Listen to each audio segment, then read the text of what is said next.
Il y a des années qui bousculent plus que les autres. Pas parce qu'elles sont fondamentalement mauvaises, mais parce qu'elles réveillent tout ce qui était resté silencieux en nous, les non-dits familiaux, les choix que l'on repousse, les habitudes qui nous maintiennent dans des vies trop étroites.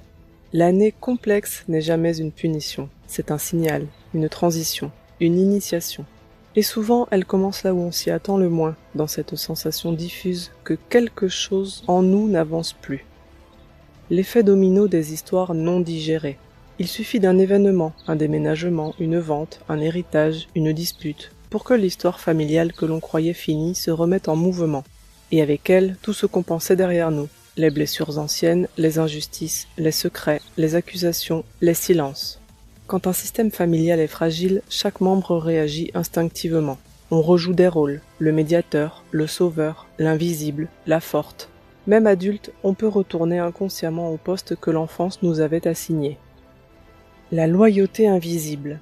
Beaucoup de personnes portent, sans s'en rendre compte, la responsabilité d'histoires qui ne sont pas les leurs, de fautes qu'elles n'ont pas commises, de souffrances qu'elles tentent de compenser par leur propre vie. On essaie de réparer la famille, de sauver les autres, de faire tenir ensemble ce qui se fissure. Mais pendant ce temps-là, quelque chose en nous s'épuise. Il arrive même qu'on cherche une forme de liberté ailleurs, dans le secret, dans la fuite, dans des relations parallèles, dans l'hyper-contrôle ou dans l'hyper-disponibilité, juste pour respirer. Couple, quand le besoin d'intimité croise la peur d'être soi. Quand la famille prend toute la place, le couple devient souvent le lieu où se joue ce qu'on n'ose pas affronter ailleurs. Parfois on cherche dans la relation amoureuse ce qu'on n'a jamais pu vivre dans la famille. Transparence totale, fusion, affirmation de soi, sécurité, réparation. Et paradoxalement, on cherche aussi l'inverse, une intimité rien qu'à soi, un espace secret, une respiration personnelle. Entre ouverture et dispersion. Certains couples tentent alors de faire coexister plusieurs besoins, stabilité et aventure, liberté et fusion, vérité absolue et jardin secret. Mais si ces besoins ne sont pas posés clairement, la relation devient un terrain de confusion.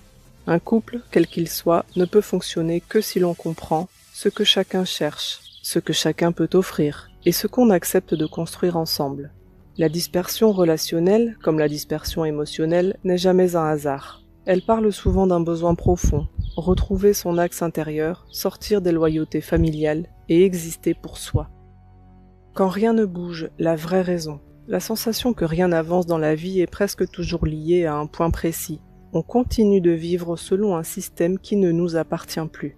Tant qu'on reste la petite fille ou le petit garçon, la médiatrice, le conciliateur, la responsable des blessures des autres, le gardien de la paix familiale, tant qu'on vit dans un schéma où tout est commun, les problèmes, les émotions, les solutions, on ne peut pas avancer. Parce que construire sa vie implique de rompre avec une croyance fondamentale, je dois régler ce qui ne m'appartient pas. Le jour où cette phrase cesse d'être vraie, un nouveau chapitre peut s'ouvrir. Ce que l'année difficile voulait vraiment dire. Une année complexe n'est pas là pour nous effondrer, elle est là pour nous réaligner. Elle veut nous montrer ce qui n'est plus juste, ce que nous portons inutilement, où nous nous trahissons, où nous nous oublions et où nous sommes attendus par nous-mêmes. S'autoriser à ne plus porter.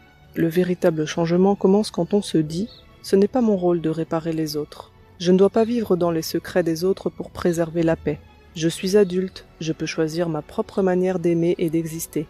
Je ne suis pas responsable des fautes ou des blessures de ma lignée. C'est à cet endroit-là que la vie commence à bouger. Devenir l'auteur de sa vie. Une année compliquée n'est qu'un passage, une invitée et une invitation à la fois. Elle révèle où nous sommes encore attachés par peur, par loyauté, par culpabilité ou par habitude. Mais elle révèle aussi notre force, la capacité de faire des choix, de remettre de la clarté dans nos relations, d'assumer nos désirs, d'oser une nouvelle manière d'aimer, et surtout de nous remettre au centre de notre propre vie. Tu n'es pas là pour porter la famille, tu n'es pas là pour jouer deux rôles en même temps, dans le couple ou ailleurs. Tu n'es pas là pour compenser les manques du passé. Tu es là pour vivre, pour avancer, pour construire une histoire qui te ressemble. Et parfois, une année complexe est simplement le début de cette histoire-là. Une nouvelle année ne change rien, sauf si toi tu décides de changer.